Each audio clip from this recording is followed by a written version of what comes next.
On his march back to Gergovia, Julius Caesar has received reports from messengers that his camp outside of Gergovia is under attack by a massive Gallic force.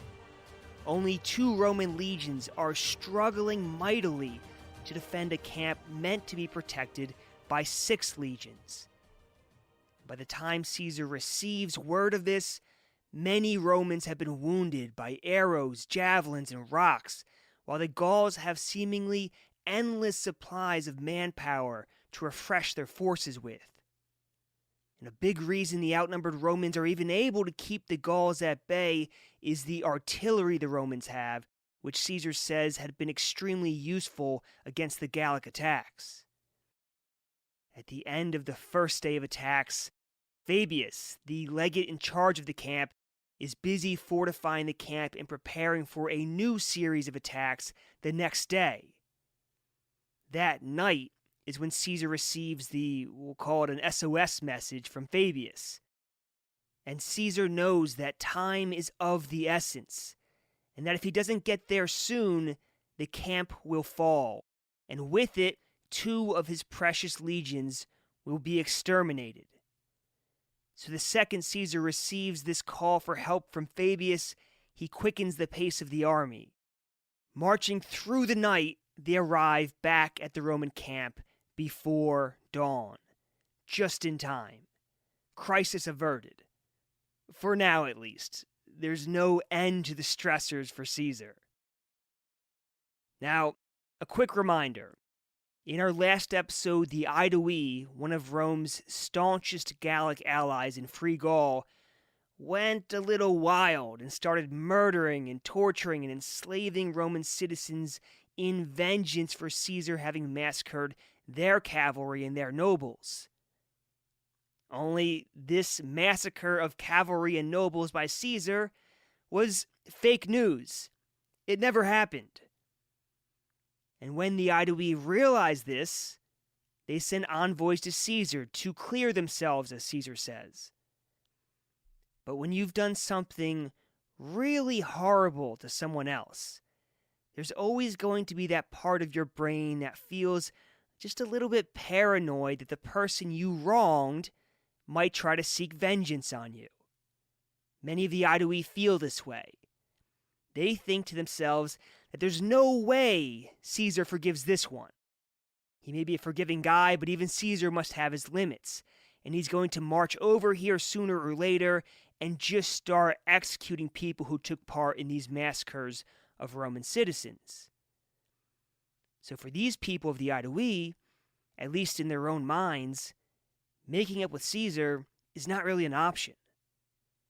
So these people send envoys to other Gallic tribes to negotiate joining them in the war against Rome. Now, it's when Caesar arrives back in the Roman camp after that nighttime march that Caesar receives the envoys from the Aedui, and presumably that is when he learns of their massacre and enslavement of Roman citizens. And even though Caesar says he was aware that they were simultaneously negotiating with other Gallic tribes to turn on him, still he tries to make peace with them, telling them that he doesn't think any worse of their tribe for the folly of the common people, and that his goodwill towards the Aedui is undiminished. Now, this is really just a last-ditch effort by Caesar to keep this alliance alive, even as it death spirals. No good will come of lashing out at the Aedui and making their choice that much easier to turn on Rome. So, despite Caesar's kind words to the Aedui, he says in reality he expected a fairly serious Gallic uprising, and he has become concerned that his army might be surrounded in hostile territory with the Aedui wavering like this. And because of these concerns, of being surrounded by the enemy, Caesar decides to withdraw from Gergovia. But here's the thing. Withdrawing from the enemy in ancient times isn't so simple as it sounds. As we've talked about before in the March of History, a lot of times ancient armies are just acting on a sort of animal instinct. If one side retreats, the other side assumes they must be scared or cowardly, and so chases after them. And if you are the side retreating and your own troops aren't disciplined, well, retreating can get in their heads, meaning your own troops' heads, and they may begin to believe that the enemy must be superior, or else, why are we retreating from them? It's one of those situations where perception, regardless of if it's accurate, can easily become the reality. And to be clear, this sort of mentality isn't ubiquitous in ancient warfare. There are exceptions. During the civil wars in Spain, Caesar encounters Roman troops, who have no issue attacking and then running away and then attacking again. That was the custom in that theater of war. The Parthian horse archers that fought Crassus are another example. But none of these cases I just mentioned are the strategic withdrawal of an entire massed army. That's a different story.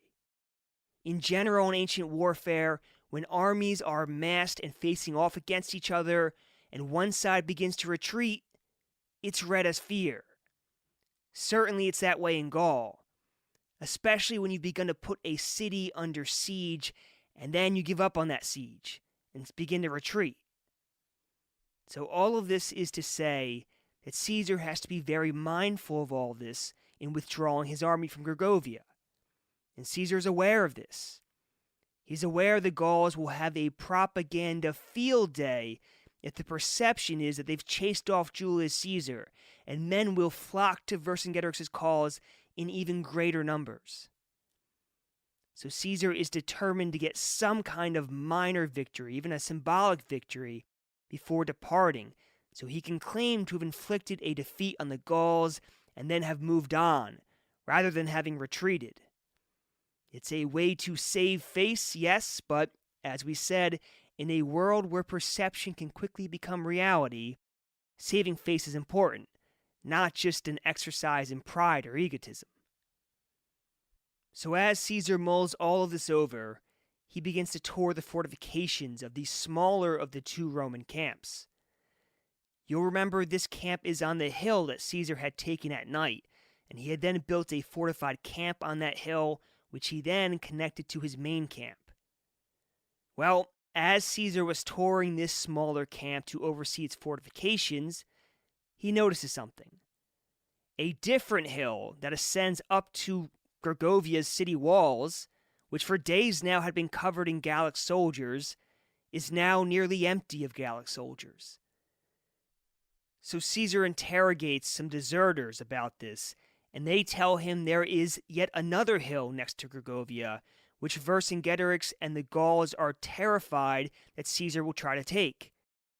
Therefore, Vercingetorix has removed the men on the hill that Caesar's looking at to reinforce this other hill. Caesar then talks to his scouts, and they confirm that this other hill is now packed with Gallic troops. So after learning all of this, Caesar comes up with a plan. That night at midnight, he sends some of his cavalry to ride around the hill that Vercingetorix and the Gauls are so worried about, and he gives his cavalry orders to make more noise than they normally would when riding around this hill. All of this is done to confirm Vercingetorix in his suspicions that Caesar is indeed trying to take this hill. And in case Vercingetorix wasn't already convinced, once morning comes, Caesar sends large numbers of the army's slaves out of camp riding mules and pack horses. He even dresses these men and their mounts up to look like real cavalry, and at least in my translations of the commentaries, calls them muleteers.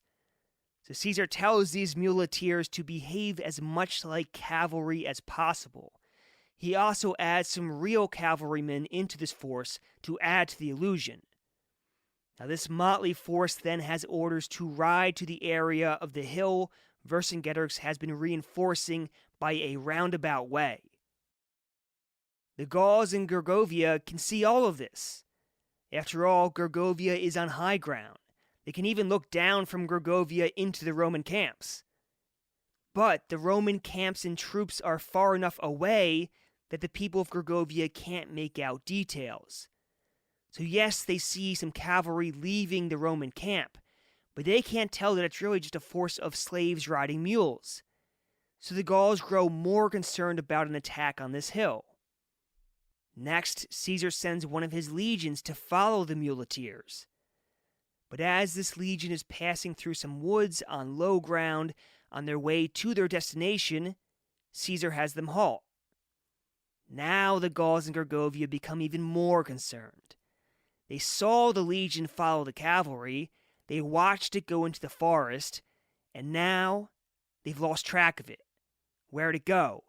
What's Caesar planning? And so their suspicion grows, and they act on this suspicion by moving the entirety of their force to the hill they expect Caesar to attack. All of this means that the hill Caesar is really focused on is now nearly empty. So Caesar starts moving his legions up from the larger camp to the smaller camp that is closer to this hill he's looking to attack.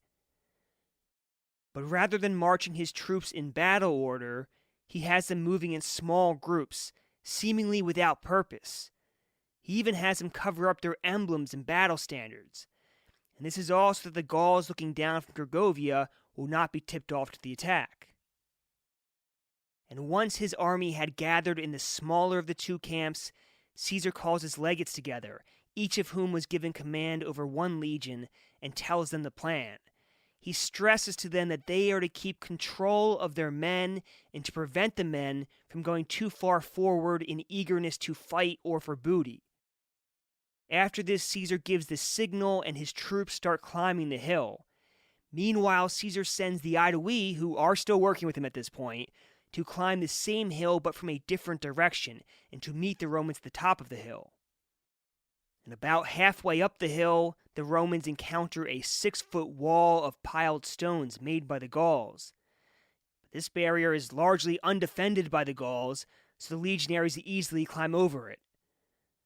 However, undefended as it was, climbing this wall may have disordered the Roman formations. Now, just past this wall, Caesar says the hill was filled with sparsely defended Gallic camps, which the Romans then attack. And they move so quickly in attacking these camps, they catch a Gallic king taking an afternoon nap in his tent. And this king barely manages to escape half naked on a wounded horse. Now at this point, Caesar claims he had achieved everything he had set out to achieve, winning a minor, almost symbolic victory as a cover for his strategic retreat from Gergovia. So he orders a retreat to be sounded. The problem is that most of the legions don't hear the trumpet that sounds the retreat. You see, Caesar is with his favorite legion, the 10th, so of course they hear the trumpet and they stop advancing. But there is a gully between the trumpeters and the other legions, and the sound of the trumpet isn't carrying well over this gully. So most of the legionaries keep on marching towards Gergovia, having never heard this trumpet telling them to halt. Now, some of the Roman officers do end up hearing this trumpet and try unsuccessfully to restrain their men, but the men just keep marching anyway. Now, this is a real breakdown in discipline in a Roman army. Caesar says that his men were overexcited by the flight of the Gauls that they had encountered thus far, and were hopeful of a quick victory, and were overconfident due to their past success, feeling that there was nothing their courage couldn't achieve. And here again we have that sort of animal instinct, where when one side runs, the other side instinctively chases, almost compulsively chases. And when these legionaries reach the basically undefended town walls of Gergovia, the people of Gergovia spot them and go into a panic. People on the far side of the town hear this uproar, and they think the Romans are already in Gergovia and begin to flee the town altogether. Then some of the Gallic women of the town gather on the wall and, in a tragic scene, try to delay or appease the Roman soldiers in any way they can, in the hope that they and their children will be spared by the soldiers. Caesar says of this in the Gallic War commentaries, quote, Married women hurled down clothing and silver from the wall, and baring their breasts, stretched out their hands to beg the Romans to spare them and not massacre women and children as they had done at Avaricum. Some of the women even lowered themselves by hand from the wall and gave themselves to the soldiers." End quote. Like I said, it's a tragic scene that pulls at your heartstrings. One of the Roman centurions of the 8th Legion, a man named Lucius Fabius, then tells his men that he's been inspired by the rewards Caesar gave out to the first men over the wall at Avaricum. And now he wants to be the first man over the walls at Gergovia to win similar rewards from Caesar. So he refuses to allow any of his men to climb the wall before him. He has 3 of his men then boost him up onto the wall, and he is the first man on the apparently undefended walls of Gergovia. He then reaches down and is able to hoist up some of his men up onto the wall with him. Meanwhile, the Gallic warriors who had massed on a different hill, expecting Caesar to attack there, begin to hear all of this commotion happening in the town.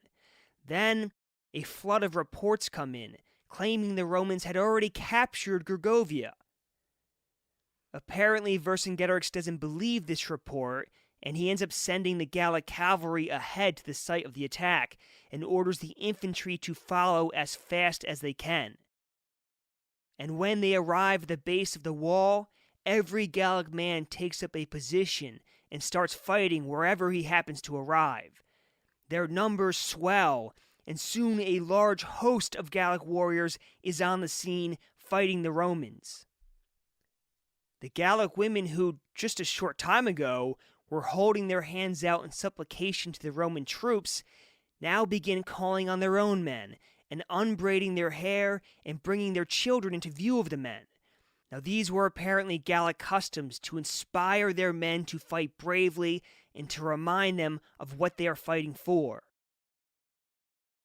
Very soon the Romans are getting the worst of it in this battle. They're outnumbered by the Gauls, they're disorganized, they don't have ladders to scale the walls, and they're tired from climbing the hill to get up to Gergovia. Meanwhile, the Gauls are able to send in constant supplies of fresh reinforcements. This is not a situation Caesar ever wanted to put his troops in. And speaking of Caesar, he can see all of this happening from a distance where he had stopped with the 10th Legion. And as Caesar watches and the number of Gauls grow in this battle, he becomes anxious for the safety of his soldiers. So he orders the legate in charge of the smaller Roman camp to bring out cohorts that had been held in reserve there and station them at the base of the hill on the right side to cover the Roman retreat that is inevitably coming. Caesar then moves a little closer to the battle along with the 10th Legion. He doesn't send them into battle, though. This is not a battle Caesar wants to fight, and he doesn't want to send more of his men into a hopeless situation. So he's stuck there just watching, waiting to cover the retreat of his men that will inevitably come. Things are quickly spiraling out of control when suddenly the Aedui appear on the Roman right flank. Remember, Caesar had sent them via a different route to climb the same hill and to meet the Romans at the top. Well, here the Aedui now appear, and the legionaries involved in the battle see this, and they panic. They don't realize that these Gauls are their allies. They think that they've been outflanked on their exposed side, which is the side they had their sword on, the right side. And the Aedui, for their part, have their right shoulders bared, which is the agreed-upon sign with the Roman army that allows the Romans to tell which Gauls are allied to them and which ones are not. Essentially, this is supposed to allow the Romans to tell which are the good Gauls and which are the bad Gauls. But in their state of panic, the Romans think the Gauls approaching on their right flank are really just enemy Gauls pretending to be allies in order to sneak up on the Romans. Right as the Aedui approach and the Romans go into a panic about this, the centurion who had been the first man up on the walls of Gergovia, Lucius Fabius, along with the other men that he had helped up onto the wall, are surrounded by the Gauls and killed. The Gauls then tossed their lifeless bodies headlong from the walls of Gergovia. Fortune may favor the bold, but so does death. Now another centurion by the name of Marcus Petronius had been trying to break down the Gallic gate at Gergovia. Now he too was overwhelmed by the Gauls and gravely wounded. He then turns to the legionaries under his command and says to them, quote, "Since I cannot save myself along with you, I shall at least take care to ensure your survival, for it was my desire for glory which made me lead you into danger. When I give you your chance, watch out for your own safety." End quote. He then launches himself into the midst of the Gauls, kills 2 of them, and drives the rest back from the gate. When his loyal men try to come to his aid, he tells them, quote, "Your efforts to preserve my life are futile. Already my blood and strength are draining away. So get away while you can, and make your way back to the legion." End quote. Marcus Petronius then dies fighting, his sacrifice saving his men. The battle is going horribly wrong for the Romans. By this point, they're being overwhelmed on every side. They start retreating with the Gauls in hot pursuit, and it's only the 10th Legion waiting there with Caesar that holds the Gauls at bay. Soon the cohorts of the 13th Legion from the small Roman camp are ordered up and they join the 10th Legion. And the retreating legions from the Battle of Gergovia turn and organize for battle once they reach the safety of reinforcements. Vercingetorix, seeing the Romans now organized with Caesar at their head, decides not to press his luck any further, and the Gauls return to Gergovia. Caesar and his army return to their camps as well. The Battle of Gergovia is Caesar's single biggest defeat in his 9 years in Gaul. In the commentaries, Caesar says he lost 700 men and 46 centurions. And of course, it's certainly possible or even probable that these are intentional underestimates. We'll never know for sure. And there are certainly people who think that this whole story is Caesar painting his own blunder in a way that makes it seem more like the fault of his legates and his soldiers rather than his own. Again, we can never know for certain. Things may have happened exactly as Caesar tells them. They may not have. But either way, it is interesting to see how Caesar reacts to such a defeat. We have often seen how he reacts to success and even adversity, but a battlefield defeat is not something we've seen him react to yet. The next day, Caesar holds an assembly of his troops and delivers what scholar Carolyn Hammond calls a masterpiece of rhetoric. He starts out by taking his army to task for their imprudence and overeagerness in not stopping even when they heard the signal for retreat. Interestingly enough, after he finishes chewing his troops out, Caesar starts educating them, explaining why disadvantageous ground is so significant in a battle, and even gives them an example. He reminds them of when he had to restrain them from attacking uphill to take the Gallic camp outside of Avaricum. So he's educating them and he's giving them examples. And of course, Caesar knows the army's spirits are down, so he makes sure to encourage them by telling them how admirable their courage had been, but tempers this by reproaching them for their lack of discipline and assuming that they knew more about victories and outcomes than their commander did, meaning than Caesar did. Caesar even tells them that he is as eager to find level-headedness and restraint in his soldiers as courage and daring. Finally, Caesar ends his speech on an encouraging note, telling his legions not to lose heart and credit the Gauls with great bravery when really it had just been unfavorable terrain that had led the Romans to lose. This is all, of course, a great lesson we can take and apply to our modern lives on how to respond to adversity and how to lead through adversity.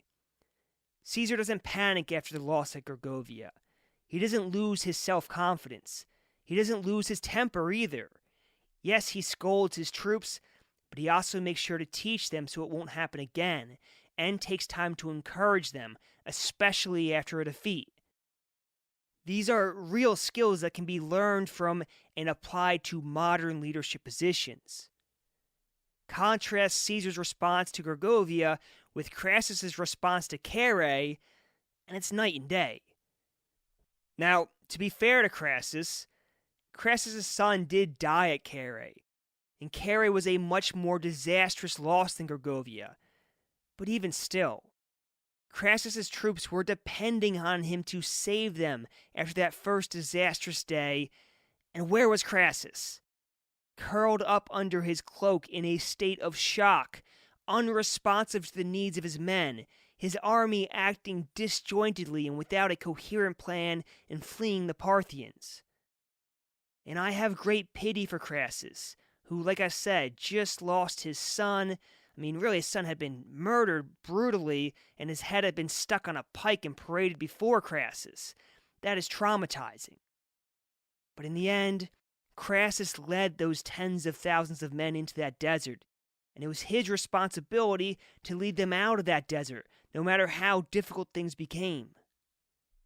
And maybe, if Crassus had some of Caesar's leadership abilities, some of his oratorical abilities, more of his men may have survived that disaster. Getting back to our narrative, Caesar hasn't finished rebuilding his army's confidence yet. He knows that an army lacking in confidence is a liability, and that despite all of his inspiring words, it's actions that inspire the most confidence. So that same day that Caesar gives the speech, he leads his legions out onto the field of battle to challenge the Gauls. Now, in reality, Caesar's not trying to fight. He still plans to retreat. But he needs to do something to save face and restore his men's confidence before retreating. And lining up your army in battle order is a way of showing that you aren't afraid and are willing to risk the other side taking you up on your offer for battle. It's a little like challenging someone to a duel, or in modern parlance, Caesar is fronting. Now, Vercingetorix does march his army out of Gergovia and lines them up facing the Romans. So now both armies are in battle formation facing each other, but neither side seems willing to actually engage in a battle. And eventually a cavalry skirmish happens, which Caesar says the Roman side wins, and at this point, Caesar marches his men back to their camp. The next day, Caesar again marches his soldiers out of camp and lines them up for battle. Again, no battle actually takes place. And at this point, Caesar says he felt he had done enough to check the boasting of the Gauls and to encourage his men by showing that they could stand up to the Gauls, that the Gauls were afraid to face them in open combat. Caesar then marches his legions away from Gergovia and toward the land of the Aedui, who, until just recently, had been gleefully butchering Roman citizens. Vercingetorix and the Gauls are happy to see them go and don't bother to pursue. Vercingetorix already knows he's won his propaganda victory. Now it's time to make the most of it and spread the word throughout all of Gaul that Vercingetorix and Caesar had faced off head to head, and Caesar had blinked. Caesar had lost at Gergovia, and Caesar had run away with his tail between his legs. A story to put fire into the belly of any Gallic man worthy of being called a warrior. In our next episode, the few neutral tribes and Gallic allies Caesar has left will abandon Caesar and join Vercingetorix in his titanic struggle to throw Julius Caesar and the Romans out of Gaul once and for all. But before we go, I'd like to thank our patrons, Giancarlo, Peggy, Carrie, Scott, Laurie, Liga, and Dave. Thank you all. As I always say, the podcast wouldn't be possible without your support. And thank you to Joe for his generous contribution on PayPal and his encouraging words. This podcast is only able to continue due to generous contributions like yours, Joe. So again, I say thank you.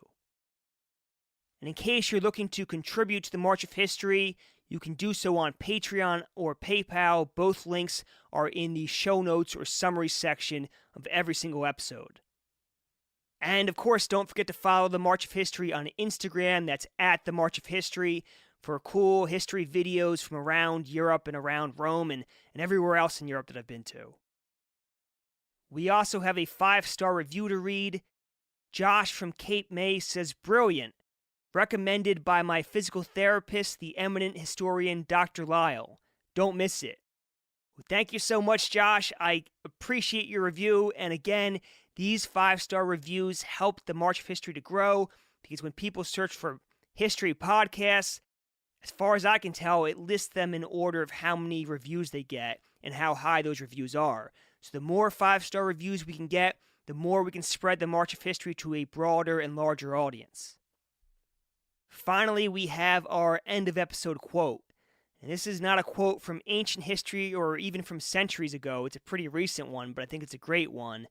It is as follows, quote, "Service to others is the rent you pay for your room here on earth," end quote. And that is a quote by Muhammad Ali. And I think that those are excellent words to live by and to inspire you in your life. So thank you all for listening, and I will talk to you in episode 63 of The March of History.